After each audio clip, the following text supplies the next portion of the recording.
Hello dear student, welcome back. और आज के इस लेक्चर में हम बेसिकली बात करेंगे न्यायपालिका के बारे में।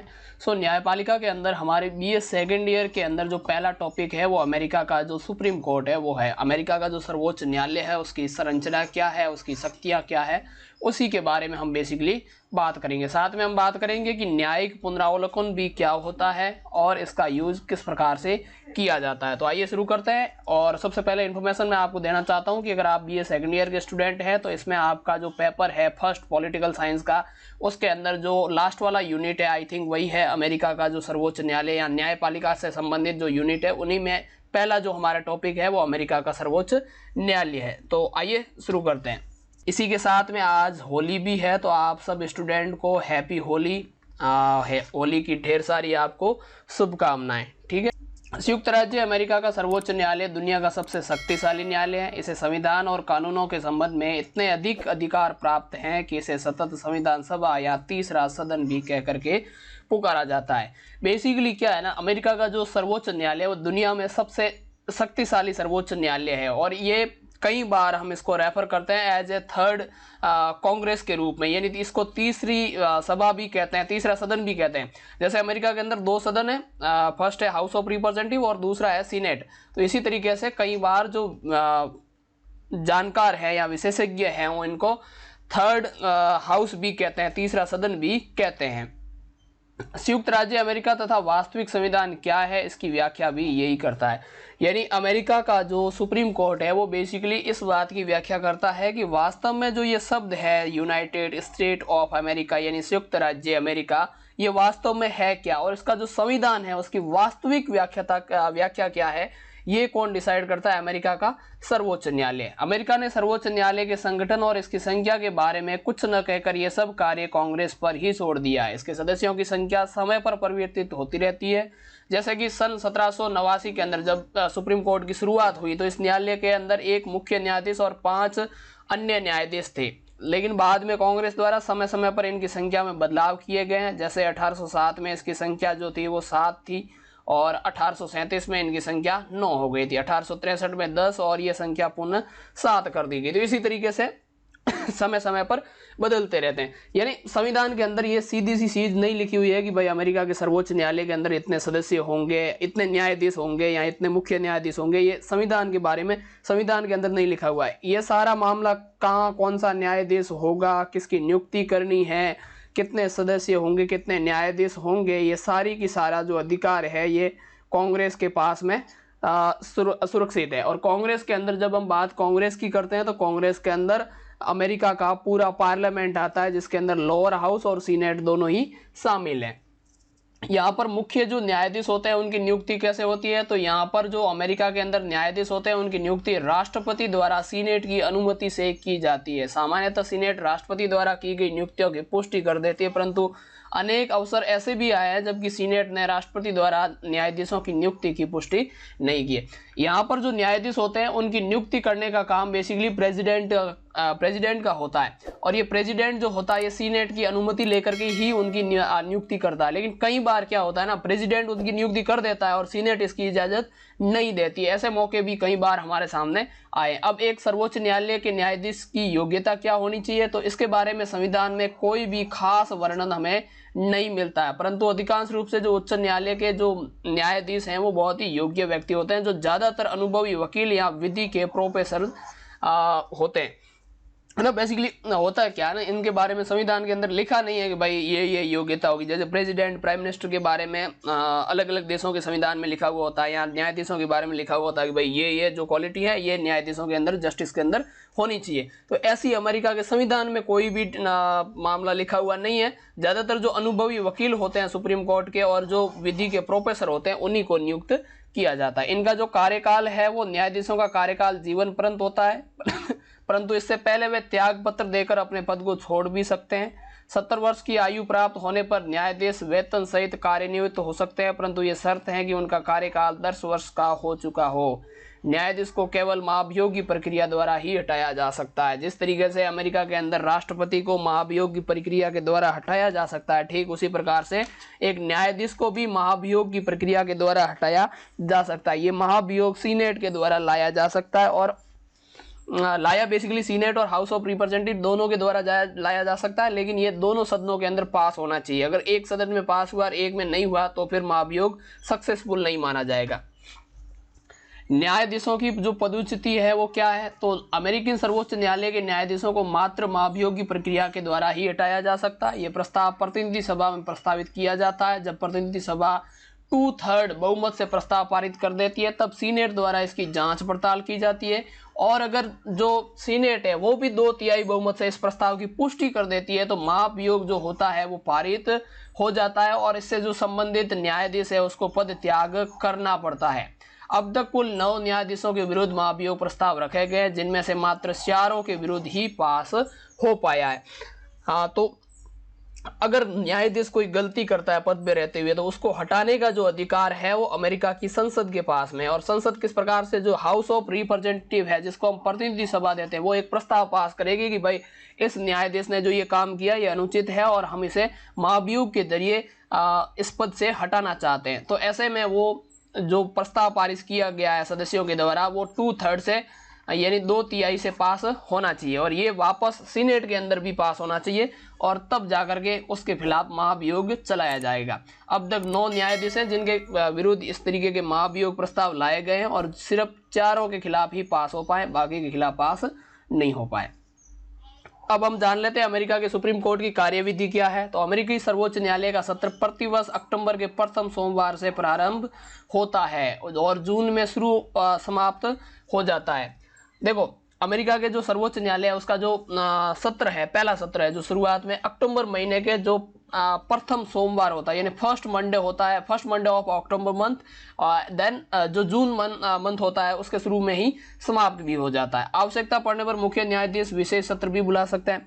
यानी मान लो अगर कोई इमरजेंसी आ गई और देन इमरजेंसी के समय में जो जस्टिस है, जो चीफ जस्टिस है, वो एक इमरजेंसी सत्र भी बुला सकते हैं। मुख्य न्यायाधीशों की बैठक की अध्यक्षता करता है तथा न्यायालय के निर्णय और आज्ञा की घोषणा करता है। मुकदमे की सुनवाई तथा निर्णय के लिए 6 न्यायाधीशों की गणपूर्ति आवश्यक है।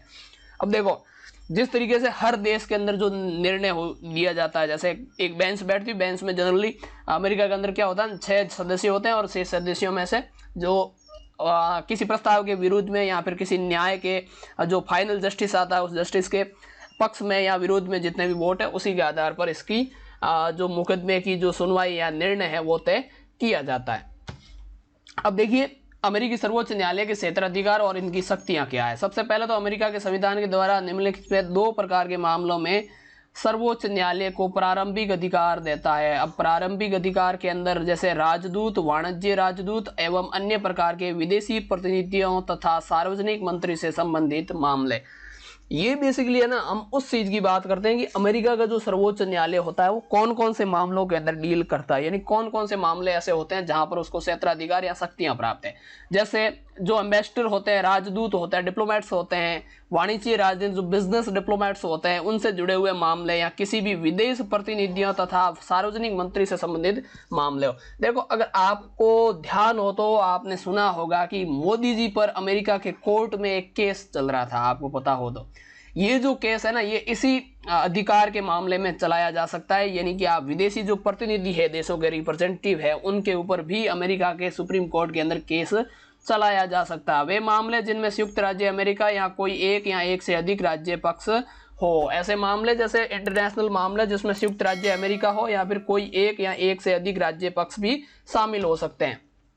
देख लो, अपीलीय अधिकार क्षेत्र क्या है। जैसे अन्य देशों के सर्वोच्च न्यायालयों की तरह अमेरिकी सर्वोच्च न्यायालय को भी अपील का अधिकार प्राप्त है। ये अधिकार अमेरिकी कांग्रेस द्वारा व्यवस्थित होता है। सन 1935 के अधिकार क्षेत्र अधिनियम के द्वारा सर्वोच्च न्यायालय का अपीलीय क्षेत्राधिकार उन संवैधानिक मामलों तक सीमित है जिनमें किसी राज्य के उच्च न्यायालय द्वारा अमेरिका में किसी संधि कानून के विरुद्ध निर्णय किए जाने पर किसी ऐसे कानून को वैध घोषित किया जो अमेरिकी संविधान या संधि के विपरीत है। देखो, जनरली क्या होता है ना, बेसिकली अपने यहाँ पर भी अगर हम बात करें, जो लोअर कोर्ट होते हैं वो अगर कोई फैसला ऐसा दे दें या फिर जो जिसके अगेंस्ट फैसला आया, वो इस बात से संतुष्ट ना हो, तो वो दूसरे हायर कोर्ट में जा सकता है। तो इसी तरीके से अमेरिका के किसी कोर्ट ने ऐसा कोई मामला दिया है या ऐसा कोई फैसला सुनाया जो कानूनी वैध नहीं है, तो ऐसे में जो एक पारितोषिक होता है, जो एक पक्ष होता है, वो सुप्रीम कोर्ट के अंदर जा सकता है, जिसमें किसी संघीय न्यायालय ने किसी राज्य के विधि, संघीय संविधान, संधि, कानून के विरुद्ध घोषित कर दिया हो। अब मान लो अमेरिका का जो संविधान है, अमेरिका का संविधान है, तो अमेरिका के सारे राज्यों को मानना पड़ता है, लेकिन किसी राज्य का कोई न्यायालय है और उस न्यायालय ने जो विधि संघीय संविधान था उसकी कोई धारा को नहीं माना या संधि कानून के विरुद्ध कोई मामला मान लो उजागर कर दिया, तो ऐसे में जो सुप्रीम कोर्ट के अंदर वो मामला जाया जा सकता है और वहां पर उसकी सुनवाई होती है। न्यायिक पुनरावलोकन का अधिकार। अब देखो यहाँ पर जब हम बात करते हैं न्यायिक पुनरावलोकन, तो बेसिकली सबसे पहले तो ये जान लो कि न्यायिक पुनरावलोकन होता क्या है। देखो न्यायिक पुनरावलोकन का मतलब है कि जो व्यवस्थापिका जो लेजिस्लेचर काउंसिल है, जो कानून बनाती है, वो कानून पास हो गया और उस कानून को जो चैलेंज किया जाता है कोर्ट के अंदर, उसी को हम न्यायिक पुनरावलोकन कहते हैं। इस अधिकार के अंतर्गत व्यवस्थापिका द्वारा निर्मित कानूनों तथा कार्यपालिका द्वारा प्रसारित आज्ञाओं की संवैधानिकता की जांच करता है। देखो बेसिकली होता क्या है ना, सुप्रीम कोर्ट का काम होता है कि भाई सरकार किसी भी प्रकार का कोई भी ऐसा कानून न बनाए जो नागरिकों के जो संवैधानिक अधिकार है उसके विरुद्ध हो। इसीलिए सुप्रीम कोर्ट का, देखो आज की दुनिया के अंदर जो सुप्रीम कोर्ट का मुख्य काम है ना, इम्पोर्टेंट मामले सुनने के अलावा, ये भी है कि संविधान का जो दुरुपयोग है वो ना हो, सरकार जो है वो अपने हिसाब से कानून पास न करे। इसलिए क्या किया जाता है, जो सुप्रीम कोर्ट है वो हमेशा हर कानून पर नजर रखती है। आपने भी देखा होगा भारत के अंदर जब भी कोई नया एक्ट वगैरह अधिनियम आता है, कानून वगैरह बनाया जाता है, तो आप कई बार उसको देखते हो उसको सुप्रीम कोर्ट के अंदर चैलेंज किया जाता है। तो यही न्यायिक पुनरावलोकन होता है, जिसमें अगर कोई ऐसा मामला है जो सरकार ने सही तरीके से नहीं बनाया, ऐसा कानून है जो सरकार को नहीं बनाना चाहिए, तो उस पर सुप्रीम कोर्ट सरकार को उस कानून के बारे में बता सकती है और सरकार से जवाब भी मांग सकती है। दूसरा है संविधान का संरक्षण करना। जैसा पहले पॉइंट में मैंने बताया कि संविधान का संरक्षण करना भी कोर्ट का ही काम है, क्योंकि बेसिकली कई बार क्या होता है ना, जो सरकारें होती हैं वो संविधान का संरक्षण कर नहीं पाती है, वो क्या करती है, अनकॉन्स्टिट्यूशनली कुछ ऐसे कानून पारित कर देती है जो संविधान के या नागरिकों के जो अधिकार है, फंडामेंटल राइट्स हैं, उनके ही खिलाफ होते हैं। इसलिए जो कोर्ट्स जो होती है उसका काम होता है कि संविधान का संरक्षण करना, संज्ञात्मक की रक्षा करना। जैसे अमेरिका का संघ है, जैसे भारत भी क्या है, India will be A union of state, तो लाइक अमेरिका भी क्या है, एक यूनियन ऑफ स्टेट है, संघ है। तो इसी तरीके से संघ और राज्य के बीच में जो शक्तियां हैं उसको लेकर के टकराव ना हो, इन शक्तियों का केंद्र तथा राज्य के बीच में संघर्ष की संभावना हो सकती है। इसलिए ऐसे विवादों का निर्णय कर संघ तथा राज्यों के अधिकारों को सुरक्षित रखना भी सुप्रीम कोर्ट का ही काम है। बेसिकली क्या होता है ना, कई बार किसी कार्य को लेकर के जो संघ होता है, स्टेट जो होता है और जो यूनियन होता है, दोनों ही आपस में लड़ पड़ते हैं। ये जो बात किसी मामले पर दोनों ही आपस में लड़े न, और इन दोनों के बीच में सुलह करवाना भी सुप्रीम कोर्ट का काम है। जैसे देखो अमेरिका की क्या बात करें, अपने भारत के अंदर है ना, कई बार होता है, जैसे मान लो कि सेंटर के अंदर मान लो अभी बीजेपी पावर में और मान लो किसी स्टेट के अंदर कांग्रेस पावर में, तो जनरली क्या होता है ना, ये दोनों ही एक दूसरे के हमेशा अगेंस्ट रहते हैं। बीजेपी ने कोई सेंट्रल लेवल पे कानून बनाया तो ये जो यहाँ पर सरकार होगी ये उस कानून को एक्सेप्ट नहीं करेगी। यहाँ फिर कई बार अभी आपको पता हो तो तमिलनाडु के अंदर कहा गया कि हम सीएए को इम्प्लीमेंट नहीं करेंगे।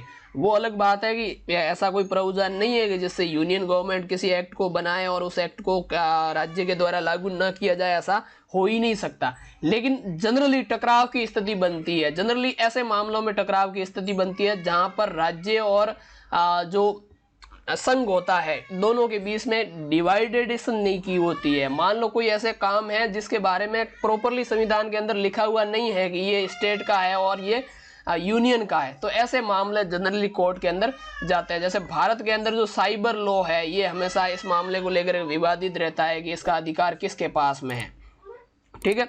इसके अलावा अमेरिकी सर्वोच्च न्यायालय ने अपने न्यायिक क्षेत्र में एक महत्वपूर्ण शक्ति का विकास भी कर लिया है। इसे उत्प्रेषण संबंधित न्याय क्षेत्र कहा जाता है। इस अधिकार के अंतर्गत सर्वोच्च न्यायालय निम्न न्यायालयों में चल रहे मुकदमों को अपने पास बुला सकता है, उन पर स्वयं निर्णय भी दे सकता है या निचले न्यायालयों को आवश्यक कार्रवाई करने के लिए आदेश भी दे सकता है। जनरली क्या होता है, कई ऐसे मामले होते हैं जो लोअर कोर्ट के अंदर पेंडिंग ही पड़े रहते हैं, तो अब ऐसी शक्ति है जिसको उत्प्रेषण की शक्ति कहते हैं, और इससे क्या होता है, जो अमेरिका का जो सर्वोच्च न्यायालय है वो उन मामलों को अपने यहाँ पर ला करके देखता है। अगर ऐसा कोई मामला वास्तव में कोई सेंसिटिव केस है तो उसको सुप्रीम कोर्ट के अंदर ही चुना जाता है। लेकिन अगर सुप्रीम कोर्ट में सुनने लायक नहीं है और जो लोअर कोर्ट है वो इस पर मामले पर कोई ज़्यादा ध्यान नहीं दे रही है तो आदेश भी दिया जा सकता है।